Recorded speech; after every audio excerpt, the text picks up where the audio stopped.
Very good morning. You're watching the breakfast news on Rajya Sabha television this Saturday morning. I'm Aishwarya Kapoor with you. Let us start the breakfast news with the top headlines. Rains claim 10 lives in northeast. Over 8 lakh displaced in Assam. Landslides reported in Mizoram, Arunachal Pradesh and Sikkim. 14 killed in UP over the last 9 days. Heavy rains predicted for sub-Himalayan regions. Dryness in Delhi.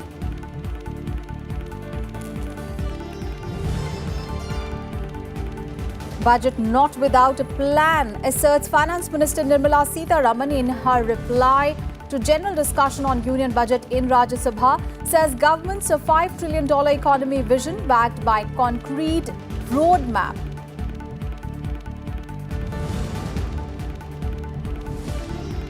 Goa Chief Minister to induct 4 new cabinet ministers, asks 3 Goa Forward Party and an independent MLA to quit.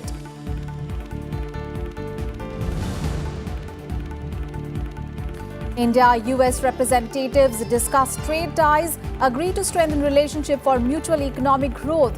US delegation also meets Union Minister Piyush Goyal.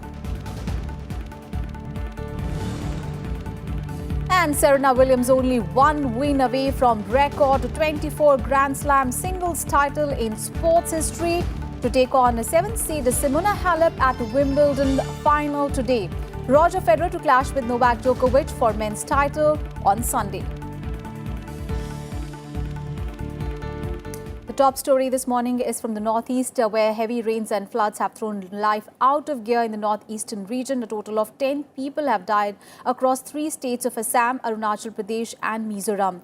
Nearly 8 lakh people are affected in the recent wave of floods in 21 districts of Assam. Several rivers are in spate due to incessant rains. NDRF and SDRF teams have been pressed into service in the affected areas for search and rescue operations. The Kaziranga National Park, the famed habitat of the great Indian rhino and a World Heritage Site, has been affected as well. The Brahmaputra is flowing above the danger mark. In Mizoram, 2 men drowned and 390 houses were submerged in floods triggered by incessant rains across the state. Several areas of the district have been cut off from the rest of the state due to the road that have been blocked due to landslides. Power supply has also been disrupted in many areas across the state. And in Arunachal Pradesh, 2 people are dead and 2 others were injured after a boundary wall of a school collapsed in Tabang district due to landslides triggered by incessant downpours. The district administration has ordered closure of all schools in Itanagar till Sunday. And Sikkim also remained cut off from the rest of the country for the second day on Friday as multiple landslides triggered by heavy and continuous rainfall have blocked the arterial NH31A. The state has been cut off from the rest of the country since Thursday.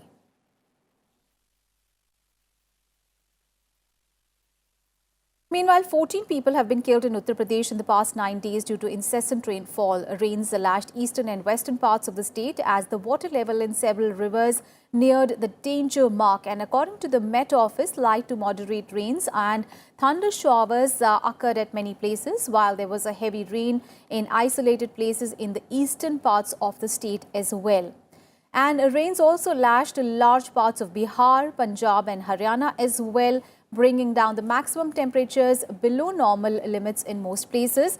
Meanwhile, monsoon has not yet hit the national capital that has been facing blistering heat for the past few months. And the Met Department said that some relief is likely on 15th and 16th of July as the rains are expected in the city. On Thursday, the IMD had predicted heavy to very heavy rainfall in the sub-Himalayan region for the coming 2-3 days, with extremely heavy rainfall forecast at isolated spaces. And on to some political news. This news coming in from Goa, where days after 10 MLAs were switched from Congress to the BJP, Chief Minister Pramod Sawant has asked 3 GFP ministers and 1 independent MLA to resign from the ministry. Now, the Chief Minister has sought resignations to induct new ministers in his cabinet. The swearing-in will take place at 3 p.m. today. Remember, 10 Congress MLAs joined the BJP on Wednesday, increasing the BJP's strength to 27th. And Sawant refused to name the MLAs who would be inducted, but said that all 4 would be from the BJP, with the 3 of them from the legislators who joined the party on Wednesday. NDA ally GFP, that is Goa Forward Party, however, has said the decision on the resignation would be taken only after speaking to the central leadership of the BJP. And amid questions about the Karnataka coalition's survival, now Chief Minister H.D. Kumaraswamy announced on Friday that he will seek a trust vote on the floor of the House. Kumaraswamy made the announcement in the Assembly on the first day of the monsoon session. He added that only when he commanded the support in the House that he can continue as the Chief Minister. The Congress and JDS have issued whip to the MLAs to attend the Assembly session and vote in favour of the government. Meanwhile, 3 rebel MLAs failed to appear before Karnataka Assembly Speaker K.R. Ramesh Kumar as sought by him for a personal hearing over their resignations. And the fate of the ruling Congress-JDS government in Karnataka is hanging in balance as 16 MLAs of the ruling coalition resigned over the past week. 2 independent MLAs have also withdrawn their support to the government, and BJP has demanded Karnataka Chief Minister's resignation. ಸದನದಲ್ಲಿ ನಾನೇ ಸ್ವಪ್ರೇರಣೆಯಿಂದ ವಿಶ್ವಾಸ ಮತವನ್ನು ಮಂಡಿಸಬೇಕು ಅಂತಕ್ಕಂಥ ನಿರ್ಧಾರಕ್ಕೆ ಬಂದಿದ್ದೇನೆ. ಅದರ ಹಿನ್ನೆಲೆಯಲ್ಲಿ ತಮ್ಮಲ್ಲಿ ಮನವಿ ಮಾಡ್ತೇನೆ, ಶೀಘ್ರದಲ್ಲೇ ನನಗೊಂದು ಸಮಯವನ್ನು ನಿಗದಿ ಮಾಡಬೇಕು ಅಂತಕ್ಕಂಥದ್ದನ್ನು ತಮ್ಮ ಗಮನಕ್ಕೆ ನಾನು ಈ ಸಂದರ್ಭದಲ್ಲಿ ಪ್ರಥಮವಾಗಿ ತರಲಿಕ್ಕೆ ಬಯಸ್ತಾ ಇದ್ದೇನೆ ಅಧ್ಯಕ್ಷರೇ.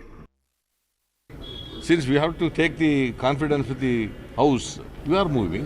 Chief Minister is moving vote of confidence after the date and day is fixed by the Speaker. मंगलवार क्या आता है नहीं आता है मालूम है, हमें तो मालूम नहीं. बाद में हम देखेंगे क्या होता है कि नहीं होता है.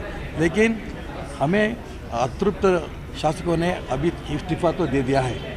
ये सरकार अभी बहुमत नहीं है. हमारा डिमांड है और रेसिग्नेशन इमीडिएटली देना पड़ेगा.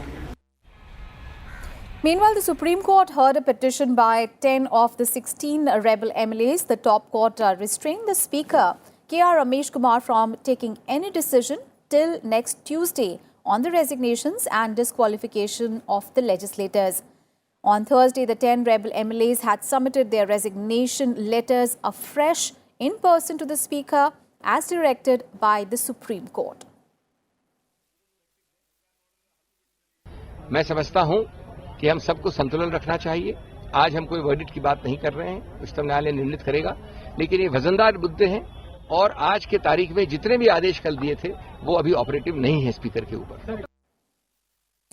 And on to news from budget session of Parliament, where Finance Minister NIRMALA SITHARAMAN has said that the budget reflects government's firm commitment to boost investment in agriculture and social sector, particularly healthcare. Replying to the debate on the union budget, she said that keeping the fiscal deficit at 3.3%, the government is committed to continue on the path of fiscal consolidation. Finance Minister NIRMALA SITHARAMAN informed the Upper House on Friday that the government's target to make India a $5 trillion economy by 2024-25 is based on a proper plan. In her reply to the budget discussion in the House, the Finance Minister listed out several measures that have been proposed in this direction. When we say that we have a vision for India, when we say that mid-course we want to ensure that we reach the target of the economy's size to reach $5 million US level, trillion dollar US dollar level, it's not without a plan. And the plan is definitely, first of all, to increase investment which is coming into the country. And if we wanted to increase investment, what are the various steps we have taken in this budget which are proposed, and those steps are taken into consideration because that will have directly an impact on the investment which can come into the country. And therefore, if that will promote the growth of the economy. What are the items that I want to mention before you is those, there is a list of it. Liberalization, further liberalization of FDI investment, that is foreign direct investment policy. Lowering of corporate tax to the level of 25% for those whose annual turnover limit is not just up to 250 crores, but we have increased it to about 400 crores. The minister also highlighted measures taken by the Centre for the Welfare of Farmers. She informed the House that steps taken by the NDA government for agriculture are focused not just on a single scheme, but on the recovery of the sector as a whole. She said the government is working on giving pension to farmers and added that agriculture export will also be doubled by 2022. Now, the budget, as I said, is an important milestone, particularly this year, because it is the second such a budget being presented post the implementation of the GST. So if GST was introduced on 1st July 2017, this budget is the second which is presented to this House, and the highlights of the budget estimates is something which I'd like to present before you. With a continued emphasis on empowering the states, the total resources transferred to the states, including the devolution of state share in taxes and releases under the centrally sponsored schemes in BE 2019-20 is estimated to be 13,29,428 crore. This entails an increase of 82,845 crores over the RE of 2018-19 and 2,44,298 crore more than the actuals for 2017-18. The next issue is of the budget 2019-20 reflects the government's firm commitment to substantially boost investment in agriculture, social sectors, particularly in education and health, keeping the fiscal deficit at 3.3% of the GDP as against 3.4% which was envisaged in the interim budget of 2019-20. NIRMALA Sitharaman said the big picture presented in the budget is backed with a plan to increase investment without compromising on the fiscal consolidation roadmap. The plan includes increasing investment by way of further liberalization of FDI rules, lowering of corporate tax to 25% to companies with turnover of up to 400 crore rupees, tax cut on electric vehicles, widening scope of voluntary pension scheme for retail traders and shopkeepers, and giving a push to infrastructure development with an investment of 100 lakh crore rupees over the next 5 years. The Finance Minister asserted that comprehensive measures have been taken in this budget for the next 10 years. Panchanan Mishra's report for Rajya Sabha TV. And on Friday, Railway Minister Piyush Goyal replied to the discussion on demands for grants for the railways, and he strongly defended the decision to discontinue tabling a separate railway budget in Parliament, calling them political budgets. He said that they were used to sell dreams of new trains and railway lines to the people for winning elections. कहते हैं the sheen and glamour which was visible in the railway budget has been lost after the general and rail budget were combined. मैं समझता हूं आज पूरे देश ने और दुनिया ने सराहना की है कि एक राजनीतिक बजट जो सिर्फ और सिर्फ देश को और माननीय सदस्यों को गुमराह करने वाला एक बजट दिखाया जाता था। सैकड़ों ट्रेन अनाउंस होती थी, नए ट्रैक अनाउंस होते थे, इलेक्शन जीतने के हिसाब से और अपने क्षेत्र को खुश करने के हिसाब से एक ख्वाबी पुलाव दिखाने की जो कोशिश पहले की जाती थी रेलवे बजट्स में, प्रधानमंत्री मोदी जी ने उस विषय को समाप्त करके देश हित का काम किया है, जनता के हित का काम किया है कि जनता को कोई गुमराह ना कर सके और जो काम किया जा सकता है वही विश्वास देश के समक्ष रखा जाए. And the minister also rejected the opposition's allegation that the government is working to privatize the national transporter. He asserted that there is no question of privatization, but the ministry will invite investments for new technology, lines and projects in the national interest. The government has taken a decision to encourage public-private partnerships to increase investments so as to improve the facilities. It has also decided to corporatize some units. सच्चाई ये है कि हमको अगर railway की सुविधाओं को बढ़ाना है, रेलवे की सुविधाओं गांव-गांव, गली, देश में पूरे चारों कोने तक पहुंचाना है, स्वाभाविक रूप से बड़े रूप में निवेश लगेगा, स्वाभाविक रूप से सभी यात्री चाहते हैं अच्छी सुगम यात्रा। हम चाहते हैं कि देश का जो फ्रेट है, माल है, वो ढोने की क्षमता बढ़े रेलवे की। इसलिए सरकार ने निर्णय लिया कि आगे चल के हम और ज़्यादा पब्लिक प्राइवेट पार्टनरशिप्स को एनकरेज करेंगे और ज़्यादा रूप में जो हमारी क्षमता है उसको बढ़ाने के लिए, बाहर से निवेश लाने के लिए कुछ यूनिट्स को कॉर्पोरेटाइज करेंगे। और मैं समझता हूं जब हमारे वित्त मंत्री जी ने एक बहुत ही विश्वास के साथ इस देश के समक्ष रखा कि हम रेल और रेल से जुड़ी हुई सुविधाओं में लगभग 50 लाख करोड़ रुपए अगले 10-12 साल में निवेश करेंगे, मैं समझता हूं ये तो हिम्मत का काम है। यही तो चाहते हैं सब मेंबर्स, इसी के लिए तो हम चुन के भेजे गए। यही काम करने के लिए तो हमारी जिम्मेदारी है। And in his hour-long speech, Piyush Goyal stressed that the Modi government had inherited dilapidated railways but managed to turn it around in the past 5 years by laying new tracks, improving security and facilities for the passengers. ये भी सच्चाई है कि जिस प्रकार की व्यवस्था 2014 में हमें मिली थी वो कितनी झरझर थी।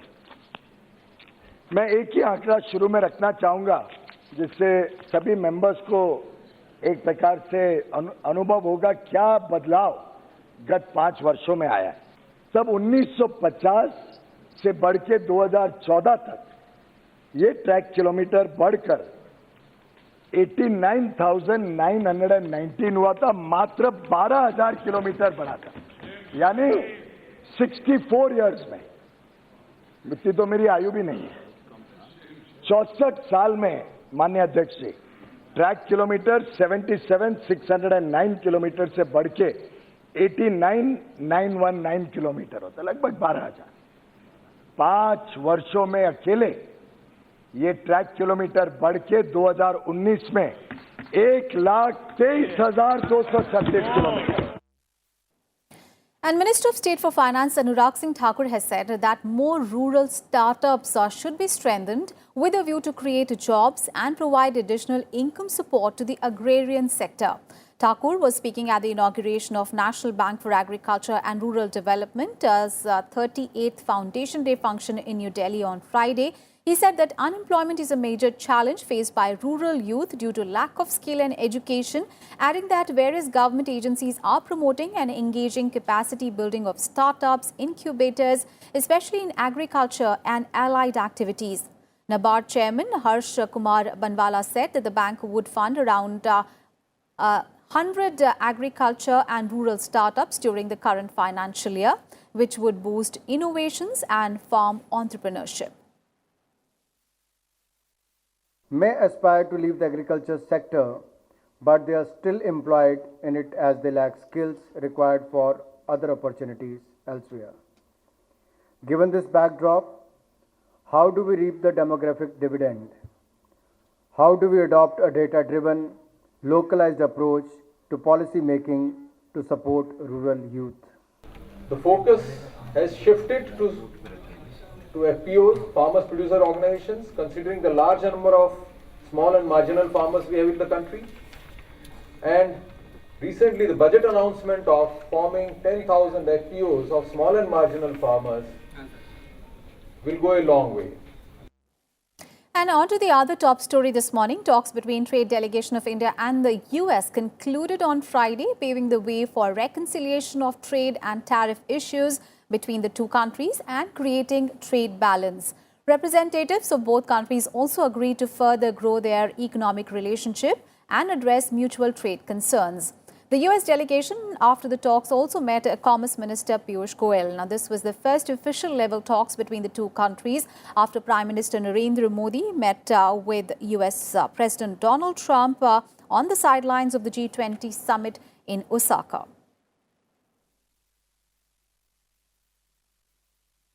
And delegates from India and Pakistan will meet at the Attari-Wagah border on Sunday to discuss various issues related to the Kartarpur corridor.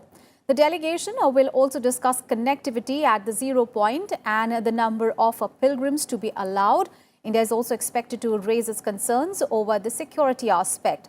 The project will allow easy access to Sikh pilgrims from India to Gurudwara Darbar Sahib in Kartarpur in Pakistan.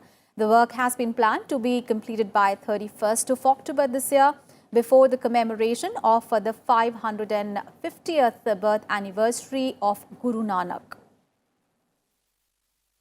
The work on two important aspects, on the state-of-the-art passenger terminal and also on the 4-lane highway which is going to connect the 0 point of the Kartarpur corridor to the national highway. They are ongoing, and we are hopeful that the work on these two projects will be completed in time, one by September 2019, the other by October 2019. Vice President MPLAD NAIDU has said that the Indian education system is passing through a critical phase today as we strive towards quality and equity for all in the era of globalization.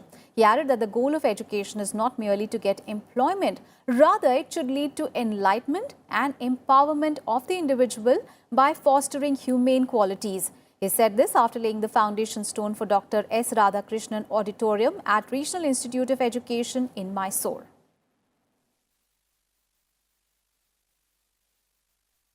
So the Indian education system definitely made huge progress, particularly in school, teacher and higher education. The enrollment rates have increased significantly. The infrastructure facilities have improved tremendously. And now it is time for us to focus on educational transaction that happens within the classroom. The expectations are immense from the teaching community to not only maintain high standards of teaching, but also impart right values and mold students into responsible and socially conscious citizens. Rajya Sabha Deputy Chairman Harivansh met a parliamentary delegation from Uganda on Friday. Welcoming the delegation, the Rajya Sabha Deputy Chairman said that India's relations with Uganda have been historical and friendly. He added that the Indian diaspora in Uganda provide a strong cultural and economic link between the two countries.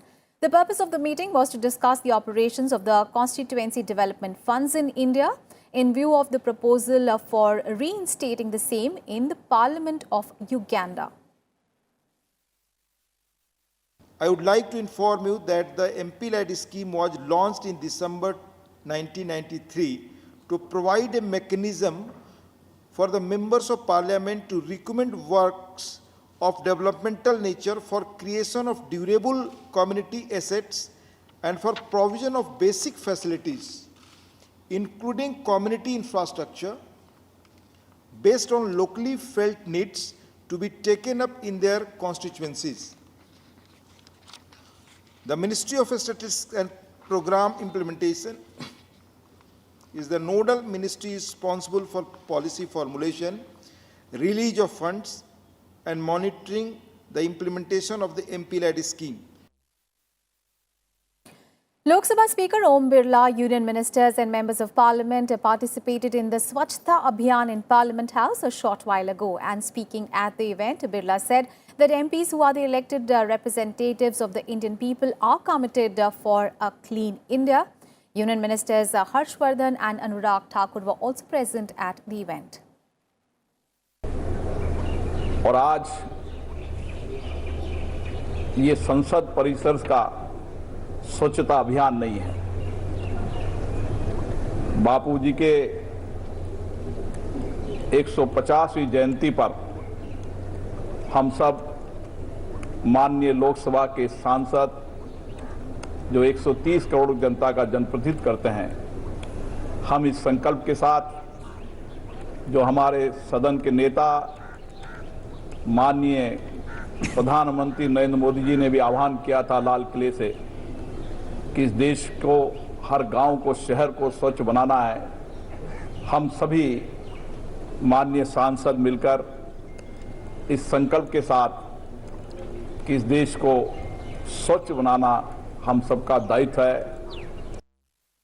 News from Wimbledon now in the women's singles. Serena Williams will be up against Simona Halep in the title decider on the centre court today. The 37-year-old Serena Williams is chasing an 8th All-England Club singles crown, which would see her match Australian Margaret Court's all-time record of 24 major singles titles. Now, she is within one victory of putting herself alongside the Australian after she overpowered unseeded Barbora Strykova 6-1, 6-2 in the semi-final. Meanwhile, national pride will be at stake for Simona Halep as she bids to become the first Romanian to win a singles title at the spiritual home of the grass court tennis. And in the men's singles, Roger Federer beat Rafael Nadal in a thrilling semi-final to set up a summit clash with Novak Djokovic for the Wimbledon title. 37-year-old 8-time champion Roger Federer won 7-6, 1-6, 6-3, 6-4 against Rafael Nadal in the pair's 40th career meeting to move into his 31st Grand Slam final. Roger Federer is the third oldest man ever to play in a Grand Slam final after 39-year-old Ken Rosewall featured in the 1974 Wimbledon and US Open finals. An earlier top seed and 4-time winner Djokovic reached his 6th Wimbledon final and 25th at the majors with a nervy 6-2, 4-6, 6-3, 6-2 triumph over Spain's 23rd seed Roberto Bautista Agut. And with that, we wrap up this edition of Breakfast News. Thanks for watching. Have a great day ahead.